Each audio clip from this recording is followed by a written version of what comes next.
Our next guest is talking divorce with dignity.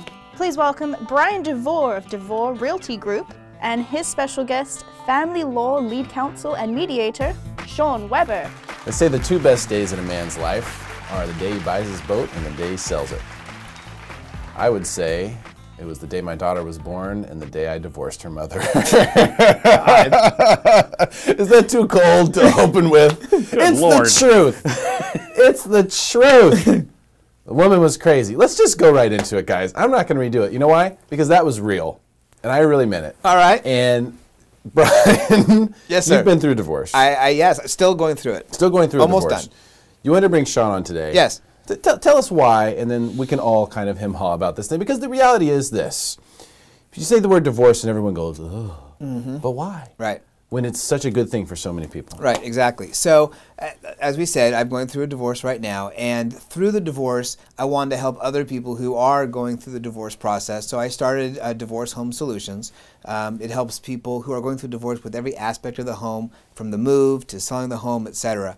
And then over the last several months, as we've been building this business up, I've had the opportunity to meet a lot of great professionals who work in the divorce space, mediators, attorneys, divorce financial analysts. One of the first mediators I met was Sean Weber. We sat down, we were talking, and I learned about his practice and his philosophy of how to do mediation. I was really fascinated by it, and so I wanted to bring him on the show to have him talk more about it. Okay, awesome. Makes sense. So mediation.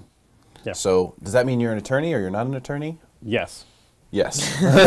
So I am an attorney. I'm a certified specialist in family law. I've been doing this for 16, 17 years. Gotcha. I got to a place where I wanted to get out of litigation while I was still pretty.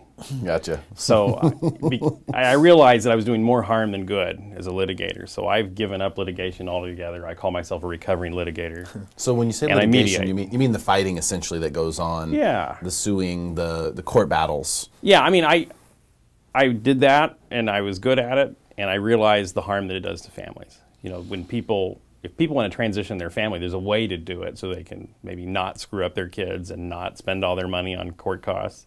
And so mediation was really attractive to me as a way to do that. And I've been mediating for a long time as well, but I'm now doing it exclusively. Okay. Mediation. I also do a thing called collaborative practice, where attorneys sign a document together that says that they're never going to go to court on the case. So that's another way to do things. That's an interesting way. Yeah. Haven't heard of that one. Mediation I've heard of. Because basically what you're doing in mediation is you're saying, okay, we're going to have someone, a third party, work through the situation, but they're not going to be picking a side. That's correct. So you sort of take away the dichotomy or essentially the separation, the divisiveness of the circumstances. You bring everyone together. Yeah, basically what I become is a third-party negotiator, where I can help folks kind of bridge the gaps that they're experiencing. I have a lot of training and gifts in dispute resolution so that I can kind of get into the world that they're experiencing, so I can find pathways for settlement for them. In fact, Sean teaches a course on mediation. Correct. So I mean, he's very good at it. He's an expert at it, and we've talked about some of the things that he's done through mediation. I've gone through mediation through my own divorce. Had I known Sean when it started, I probably would have chosen him. But it really is the best way to do it. One of the things that I've learned throughout the learning more about divorce over the last few months is, when you go to court and you're battling, you could have a judge decide what's best for your child. The judge does not know your child, doesn't know your family, doesn't really care about your family, and he or she are the ones making the decisions for you. When you're mediation, you get to decide the future of your children. You get to decide how your family's going to look after the divorce process. That's one of the things I like about it the best. Yeah, that's a good point. I mean, it's really empowering. I always tell people it's not just a legal process, it's a human experience. So, getting the people in the room together and let's sit around the table and let's find some solutions, it's a really empowering experience. I mean, if you go to court, court's great and the judges do a good job, but you might as well put green felt on the tables, because you never know what a judge is going to do, because they have so much discretion from one judge to the other. They may have difference of opinion on the law. When you mediate your case with a mediator, you decide and you make the decisions, and so all the power rests with you. Okay. Do you find that that's difficult with some people because they're so far apart? Oh, sure. I mean, mean that's why I do what I do. I mean, it does take a certain level of training and skill to be a good mediator, and so yeah, I mean, there's some difficulty sometimes when people are really far apart. But I mean, that's okay. I mean, my job is to make sure that their conflict is actually something that is productive to where they can make decisions for their family as opposed to they're just fighting. Bring them back down to earth and say, okay, all right, I know you're heated up about this, but right, here's the reality. If you go to court, they're going to say this, so let's get to this middle ground here. Correct. And I teach them how to make proposals to one another so that they can then make good business decisions. Well, there's also situations too, I think, where the couple comes in with preconceived ideas of what they think the law is. You know, I'm entitled to this, or I should be getting that. And then, you know, one of the benefits of having a mediator is they can say, well, it's not true, you know, you can't do that, or you're not entitled to that. So kind of, you know, strips everything down to what is real. Or one preconceived notion that they'll come in with is what is fair. And I always say fair is the F word. Right. There's no such thing as fair when you're talking about a divorce, because one person's perception of what is fair might be totally different from the other person's perception. And so it's really about, can we make a good business decision as far as our family's concerned and moving forward. I think a lot of, you know, we're seeing the numbers of divorce rise, and people see that as a bad thing. I see it as a good thing. And, you know, the way we started the segment, you know, obviously I'm trying to be a little bit, you know, personable here to the situation, because we've been through it. I've been through it. It was a very positive thing for me. I think a lot of people who are in a tough marriage and haven't been happy for a long time, this is a way to escape that and to get back to being happy again, and everyone deserves that. That's all I meant. I'm not trying to make light of a serious situation, but people deserve to be happy. I get what you're saying, and you know, I always say I can't change the fact that people get divorced. You know, some people are going to have to get divorced. Sometimes it's a good situation, sometimes it's a bad situation.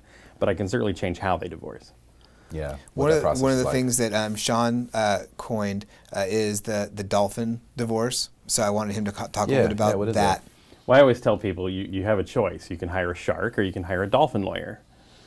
And so I use that analogy of the shark and kind of came up with my own analogy of the dolphin attorney, someone that is going to be looking at what's in the best interest of a family, someone who's going to look at how can we resolve this thing without just instinctually being the blood-sucking shark. Right. And there's definitely ways to do that. And so I've kind of built my philosophy. Also, when I'm doing advocacy work, I've built my philosophy around how can I be productive? How can I be helpful? How can I be smart about this as opposed to just working on instinct and following, you know, standard operating procedures like a lot of attorneys will do? I would assume that part of the benefit to doing a mediation, and I don't know about cost, I would assume it's cheaper cost-wise, but I think one of the long-term benefits is probably that, you know, if you can kind of coach the couple on how to work together, that might pay dividends, you know, in the long run. That's absolutely true. I've had people tell me that they've communicated better after mediating with me than they did during 30 years of marriage. It's all about, do they see each other? Do they hear each other? Do they know where the other person's coming from? And maybe it's not going to be, let's save the relationship, because by the time they come to me, the relationship's over. But maybe we can have a different paradigm in how we interact and maybe honor what was good about the marriage and honor maybe the children that you have. But I would say the relationship isn't over. The marriage might be over. Right. But the relationship, especially if there's kids involved, is going to exist. Your family's not ending. Yeah, that's right. It's just that your family just looks different. I know when I went through the divorce process, the one thing I always try to keep in mind is what's best for my kids. And if I do what's best for my kids, or at least, you know, keep that as a mindfulness of what's best for the kids, it's kind of hard to screw up, because they're the ones who ultimately are going to win. Have that as a priority. Yeah, it's true. And that's who really, if you talk about who loses in a divorce, a lot of times it's the kids. Because to them, everything's fine. They're not seeing the inner workings of your relationship and the problems, and they don't know that, you know, that's correct. Those things. They just know mom and dad are there at the house, and that's a big deal. And that's another reason to mediate as opposed to litigate, because the research is very clear that what just, you know, messes kids up in a divorce is not necessarily the divorce itself, it's the conflict between the parties. So if you can reduce the amount of conflict and shield the kids from the conflict, your kids are going to be okay. Yeah, yeah. They'll eventually, you know, realize it, depending on how old they are. They'll realize that it was a good thing if you can go and be happy. And I think that's the key. The key is, you know, to be happy. And if you're not happy in your marriage, there's nothing wrong with getting a divorce. I'm not saying it's the first thing you should do. Oh, I'm unhappy, blame the marriage. You know, look at yourself first. Right. And I mean, at the end of the day, it's up to you to be happy, not anyone else. So if this person, however, though, is making you unhappy, and it's been going on for a long time, then it makes sense to try to figure something else out. And I think mediation is the smartest way to go about it. Absolutely. Yeah, for sure. Great stuff. Thank you guys so much for coming in today. Sean, really appreciate your time. No problem. Great stuff. Stick around for more Smarter San Diego TV, where we guarantee to make you smarter than everyone else. We do it all commercial free.